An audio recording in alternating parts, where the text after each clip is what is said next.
Hello guys, मेरा नाम है गणेश का। आप देख रहे हैं लो 91। इस वीडियो में हम बात करने वाले हैं ले ऑफ के बारे में। पिछली वीडियो में हमने क्या पढ़ा था, रिट्रेंचमेंट। ठीक है, जिसने नहीं देखी है यहाँ पे आई बटन में लिंक आ जाएगा, देख लेना। ठीक है, इंडस्ट्रियल डिस्प्यूट एक्ट 1947 बात करता है ले ऑफ की और रिट्रेंचमेंट की। ठीक है, आपका subject labour and industrial law के अंदर इंडस्ट्रियल डिस्प्यूट एक्ट 1947 दिया हुआ है, जो बात करता है ले ऑफ एंड रिट्रेंचमेंट की। ले ऑफ क्या होता है, रिट्रेंचमेंट क्या होता है, सारा कुछ डिफरेंस वगैरह इस वीडियो में कवर करने वाले हैं। पेन पेपर लेके बैठ जाओ, नोट डाउन करते जाओ। नोट डाउन करोगे तो ज़्यादा जल्दी समझ में आता है। ठीक है, अगर आपको ये पीपीटी चाहिए ना, तो यहाँ पे जो दूसरे वाले लिंक आए ना, उस पर क्लिक करके पीपीटी डाउनलोड कर लेना, और या फिर डिस्क्रिप्शन में यार पिन्ड कमेंट में आपको लिंक मिल जाएगी, वहाँ से डाउनलोड कर सकते हो। तो चलिए शुरू करते हैं। बट शुरू करने से पहले ना आप ये इमेज देखो, यहाँ पे क्या लिखा हुआ है, TCS lay off. TCS to lay off 12,000 employees. TCS अभी ये 29 जुलाई की न्यूज़ है। ठीक है, टीसीएस क्या कर रही है, ले ऑफ कर रही है 12,000 एम्प्लॉय को। ठीक है, आईटी मिनिस्ट्री क्लोजली मॉनिटर कर रही है 12,000 जॉब कट को। क्लेम कर रही है रिपोर्ट की जो आईटी यूनियन है ना, वो कॉल कर रही है टेक फर्म का मूव इलीगल। मतलब कि इलीगल है, जो 12,000 एम्प्लॉय जो ले ऑफ कर रही है इलीगल है।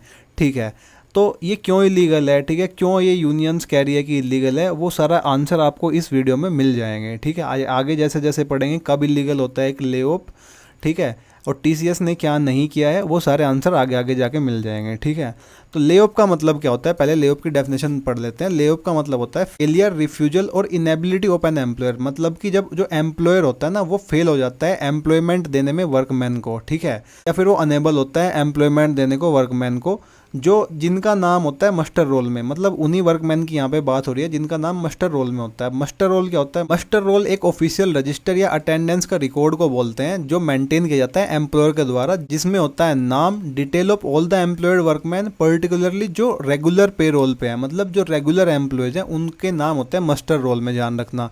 इसमें नेम ऑफ वर्कर होता है, डेट्स ऑफ एम्प्लॉयमेंट होती है, डेली अटेंडेंस होती है, और वेजेस पेएबल, ये सारा कुछ उस रजिस्टर या फिर रोल में होता है, तो उसको बोलते हैं मस्टर रोल। ठीक है, due to shortage of raw material या फिर पावर या फिर ब्रेक डाउन ऑफ मशीनरी या फिर नेचुरल क्लेमिटी या फिर एक्यूमुलेशन ऑफ स्टॉक, मतलब कि कोई डिमांड्स ही नहीं है उसके गुड्स की, तो इस केस में क्या होता है, ले ऑफ होता है। ठीक है, अब अगर इन सब रीजन से कोई दूसरा रीजन होगा तो वो फिर रिट्रेंचमेंट में आ जाएगा, ध्यान रखना। ठीक है, पुरानी वीडियो देख लो, उसमें रिट्रेंचमेंट पहले क्लियर कर लो, उसके बाद ले ऑफ पढ़ना। ठीक है, कंडीशंस फॉर ले ऑफ, यहाँ पे कुछ कंडीशन दी गई है, ये फुलफिल होनी चाहिए। जैसे कि वर्कमैन का नेम मस्टर रोल में होना चाहिए, मतलब कि वर्कमैन को, आप जिस वर्कमैन को ले ऑफ कर रहे हो उसका नाम मस्टर रोल में होने का मतलब क्या है, वो एक रेगुलर एम्प्लॉय होना चाहिए। ठीक है, जो वर्कमैन है ना, वो रिट्रेंच नहीं होना चाहिए। ठीक है, जब एम्प्लॉयर अनेबल होता है एम्प्लॉयमेंट देने के लिए, ठीक है, रीजन यहाँ पे लिखे हुए हैं, shortage of raw material, power, natural calamity, accumulation of stock, break down of machinery या फिर स्ट्राइक, लॉकआउट किसी दूसरे पार्ट्स में। ठीक है,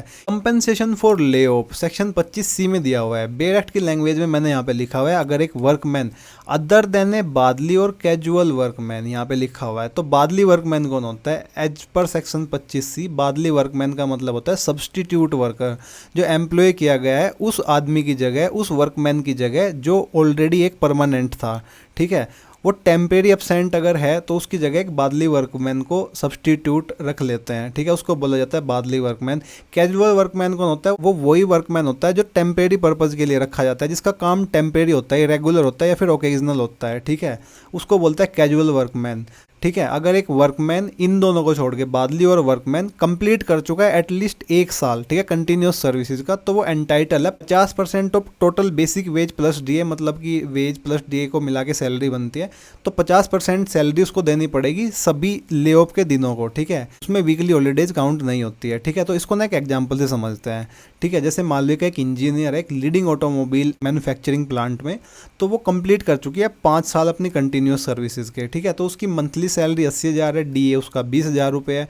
तो हुआ क्या, ग्लोबल शॉर्टेज हो गई इंपोर्टेड चिप्स की, कंपनी ने अपनी production line temporary shut down कर दी 15 दिन के लिए, तो मालवी का ले ऑफ कर दी गई उस पीरियड के लिए, क्योंकि वहाँ पे कोई एक्टिव असेंबली वर्क नहीं है। ठीक है, तो ले ऑफ कंपेंसेशन का कैलकुलेशन कैसे होगा, टोटल मंथली वेज उसकी कितनी है, 80,000 बेसिक, 20,000 डीए, कितनी हो गई टोटल मिला के 1 लाख। ठीक है, तो डेली वेज 1 लाख को हम 30 से डिवाइड कर देंगे, 33.33 आ जाएगा। ठीक है, lay off compensation as per 25C 50% veg की देनी पड़ेगी, कितने दिन के लिए, 15 दिन के लिए, क्योंकि 15 दिन के लिए ही उसको ले ऑफ किया गया है। ठीक है, तो ले ऑफ कंपेंसेशन दिया जाएगा 50% इंटू 33 इंटू 15 डेज, इसका आएगा आंसर 25,000। ठीक है। तो 15 दिन का कंपेंसेशन उसको दिया जाएगा जो कि है 25,000 रुपये। अगर यही ले ऑफ 45 दिन तक चलता है तो 25,000 इंटू 3 हो जाएगा, मतलब कि 1666 इंटू 45 हो जाएगा, तो आएगा 75,000, ठीक है। बट आगे हम कुछ पढ़ेंगे, आपको थोड़ा समझ में आएगा। कंपेंसेशन किन किन केसेज में नहीं मिलेगा, ये सेक्शन 25C का प्रोवाइजो है। अगर अल्टरनेटिव एम्प्लॉयमेंट दिया गया है एम्प्लॉयर के द्वारा, ठीक है, मतलब कोई दूसरा काम दिया गया है, तो कंपेंसेशन नहीं मिलेगा। अगर वर्कमैन रिफ्यूज करता है एक्सेप्ट करने के लिए अल्टरनेट एम्प्लॉयमेंट, तो भी नहीं मिलेगा। अगर ले ऑफ एक्सीड करता है 45 दिन से ज़्यादा 12 महीनों में, तो भी कंपेंसेशन नहीं मिलेगा, सिर्फ 45 दिन का ही मिलेगा। अगर वर्कमैन प्रेजेंट नहीं है उस टाइम पे जब अपॉइंट किया गया है, मतलब दोबारा, ठीक है, उस टाइम पे भी कंपेंसेशन नहीं पेएबल होगा। बादली और कैजुअल वर्कर तो एक्सक्लूडेड है ही, मतलब कि टेम्परेरी वर्कर या फिर जो सब्सटीट्यूट वर्कर होते हैं वो एक्सक्लूडेड है। मैक्सिमम लिमिट ऑफ कंपेंसेशन की अगर मैं बात करूं, अगर ले ऑफ 45 दिन से ज़्यादा होता है 12 महीनों में, तो एम्प्लॉयर की कोई लायबिलिटी नहीं होती है पे करने के लिए 45 दिन के बाद, जब तक वो एग्रीड नहीं होता है कॉन्ट्रैक्ट में, जब तक वो कॉन्ट्रैक्ट में नहीं लिखा होता है तब तक नहीं देता है कोई भी एम्प्लॉयर 45 दिन से ज़्यादा का कंपनसेशन या फिर बेनिफिट्स, ठीक है। अब यहाँ पे आपके दिमाग में कोई क्वेश्चन आया होगा कि जो ले ऑफ है वो कंटिन्यू हो सकता है 45 दिन के बाद, ले ऑफ तो कंटिन्यू हो सकता है बट एम्प्लॉयर बाउंड नहीं है पे करने के लिए 45 दिन के बाद, ठीक है। एम्प्लॉयर डिसाइड कर सकता है रिट्रेंच करने के लिए वर्कमैन को, उस केस में मतलब रिट्रेंचमेंट होता है परमानेंट रिमूवल, ले ऑफ होता है टेम्परेरी, ध्यान रखना, या फिर वेट कर सकता है कंडीशंस ठीक होए और काम शुरू हो जाए दोबारा से, ठीक है। एग्जाम्पल जैसे कि एक फैक्ट्री ले ऑफ करती है वर्कर को due to major power crisis, तो ले ऑफ स्टार्ट होगा जैसे 1 जनवरी को, ठीक है। 15 फरवरी तक 50% वेज दी जाएगी, 45 दिन हो जाएंगे, ठीक है। 16 फरवरी के बाद से कोई वेज नहीं दी जाएगी जब तक रिटर्न नहीं होगा एक कॉन्ट्रैक्ट में, ठीक है। एक्सप्रेस न्यूज़पेपर वर्सेस वर्कर्स 1963, यहाँ पे हेल्ड किया गया था कि अगर एक वर्कर ले ऑफ कर दिया जाता है बहुत लंबे टाइम के लिए बिना क्लियर एंड के, मतलब बिना क्लियर करे कुछ भी चीज़, ट्रीट किया जाएगा जैसे कि वर्कर को फायर किया गया है अनफेयरली, ठीक है, जिसको कंस्ट्रक्टिव डिसमिसल बोलते हैं। इन केसेस में वर्कर के पास राइट होता है गेट ऑल द बेनिफिट, जैसे कि रिट्रेंचमेंट या फिर कंपेंसेशन और फुल वेजेस, ठीक है। तो अगर कोई भी वर्कमैन ले ऑफ कर दिया जाता है, ठीक है, बिना क्लियर एंड के, मतलब कि बिना क्लियर करे रीजंस वगैरह, तो वो ट्रीट किया जाएगा जैसे कि वो अनफेयरली फायर कर दिया गया हो, ठीक है, जिसको कंजिक्यूटिव डिसमिसल भी बोलते हैं। इन केसेस में वर्कर के पास राइट होते हैं सारे बेनिफिट्स लेने के लिए, जैसे कि रिट्रेंचमेंट, कंपेंसेशन या फिर फुल वेजेस, ठीक है। Right to lay off section 25M बात करता है लार्ज इंडस्ट्रीज की, ठीक है, ये एप्लीकेबल होता है उन पे जहाँ पे 100 से ज़्यादा वर्कमैन है, ठीक है। कंडीशंस एम्प्लॉयर को प्रायर परमिशन लेनी पड़ेगी अप्रोप्रिएट गवर्नमेंट अथॉरिटी से ले ऑफ से पहले, except due to natural calamity. अब जो यूनियंस है ना TCS वाले केस में, वो कह रही है कि गवर्नमेंट से परमिशन इन्होंने ली ही नहीं है, except due to natural calamity, बस नेचुरल कैलेमिटी वाला वहाँ पे एक्सेप्शन है, उस केस में आपको परमिशन लेने की जरूरत नहीं है, ठीक है। एप्लीकेशन मस्ट स्टेट रीजन, मतलब कि जो एप्लीकेशन होती है उसमें रीजन होना चाहिए, प्रॉपर वैलिड रीजन होना चाहिए, ठीक है। गवर्नमेंट रेस्पॉन्ड करेगी 60 दिनों में, अदरवाइज वो ट्रीट की जाएगी, अगर वो रिप्लाई नहीं करेगी 60 दिनों में तो वो ट्रीट की जाएगी कि ऑटोमेटिकली अप्रूव हो जाती है वो, ठीक है। इफ डन विदाउट परमिशन तो ले ऑफ इलीगल माना जाएगा, ध्यान रखना। ऐसा कौन कहता है? 25M कहता है। एम्प्लॉयर लाइबल होता है पूरी वेजेस देने के लिए उस केस में, ठीक है। Case low workman of Firestone tyre versus management में कहा गया था कि ले ऑफ एक टेम्परेरी डिनाइल होता है एम्प्लॉयमेंट का, और वर्कमैन एंटाइटल होता है कंपेंसेशन के लिए, ठीक है, अगर वो फुलफिल करता है एलिजिबिलिटी कंडीशंस।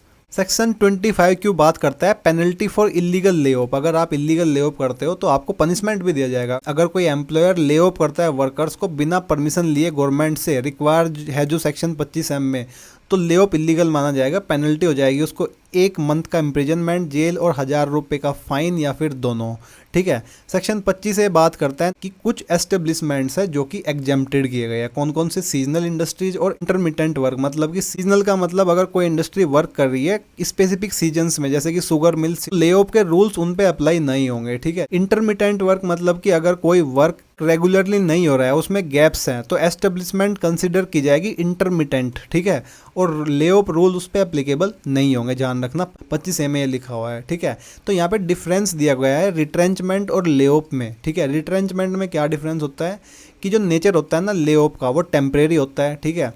रिट्रेंचमेंट का जो नेचर होता है वो परमानेंट होता है, ठीक है। डिफिनेशन सेक्शंस यहाँ पे लिखे हुए हैं। रीजन यहाँ पे shortage of power, raw material etcetera. यहाँ पे रिड्यूस वर्कफोर्स, मतलब ये रिड्यूस कर सकते हैं वर्कफोर्स को, ठीक है। ये वर्कमैन का फॉल्ट अगर है तो रिट्रेंचमेंट नहीं माना जाएगा, ध्यान रखना, वो फिर डिसमिसल हो जाएगा। कंपेंसेशन दिया गया है यहाँ पे 50% वेज दी गई है, जैसे सेक्शन 25C में जो हमने पढ़ा था 15 दिन वेज पर ईयर, जो हमने सेक्शन 25F में पढ़ा था, रिट्रेंचमेंट वाली वीडियो में देख लो तो समझ में आ जाएगा। एलिजिबिलिटी 1 ईयर की कंटिन्यूस सर्विस यहाँ पे भी चाहिए, यहाँ पे भी चाहिए। रिक्वायरमेंट ऑफ नोटिस, कोई नोटिस नहीं होता है, बट गवर्नमेंट की परमिशन लेनी पड़ती है अगर 100 से ज़्यादा वर्कमैन हो, ठीक है। 1 मंथ का नोटिस देना पड़ता है, या फिर सैलरी इन लीव, मतलब कि या तो नोटिस दो या सैलरी दो। परमिशन यहाँ पे भी लेनी पड़ती है अगर 100 से ज़्यादा वर्कमैन है तो किसी एस्टेब्लिशमेंट में।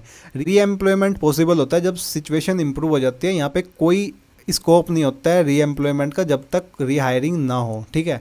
टर्मिनेशन, यहाँ पे कोई टर्मिनेशन नहीं होता है, बस डिनाई कर देते हैं काम के लिए टेम्परेरी टाइम पीरियड के लिए, ठीक है।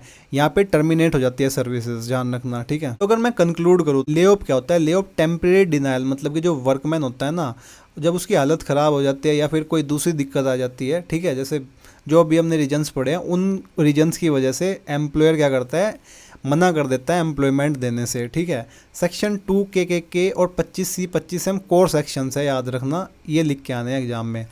50% wages if 1 year service completed, मतलब वही वर्कमैन काउंट होता है, या एक तो बादली इसमें काउंट नहीं होते हैं, ठीक है। कैजुअल वर्कर काउंट नहीं होते हैं, रेगुलर वर्कर ही काउंट होते हैं, ध्यान रखना, ठीक है। रेगुलर वर्कर होंगे और जिनकी सर्विस 1 साल से ज़्यादा की हो चुकी होंगी। मैक्सिमम 45 दिन का कंपेंसेशन देता है, कौन देता है? एम्प्लॉयर देता है। कितना देता है? दोबारा वीडियो में देख लो, पढ़ लो।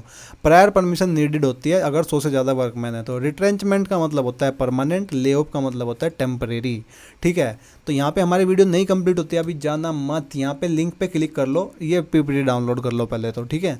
सब्सक्राइब कर लो, यहाँ पे जो लिंक आ रही है उससे। एक इंपॉर्टेंट वीडियो पिछले वाली मैंने यहाँ पे डाली हुई है, मेरे को पता है नहीं देखी होगी आपने, देख लिया तो बहुत अच्छी बात है। अगर देख ली है तो यहाँ पे एक प्लेलिस्ट आ जाएगी, उसमें क्लिक करके सारी वीडियोस देख लो। तब तक के लिए all the very best for your exams, bye bye.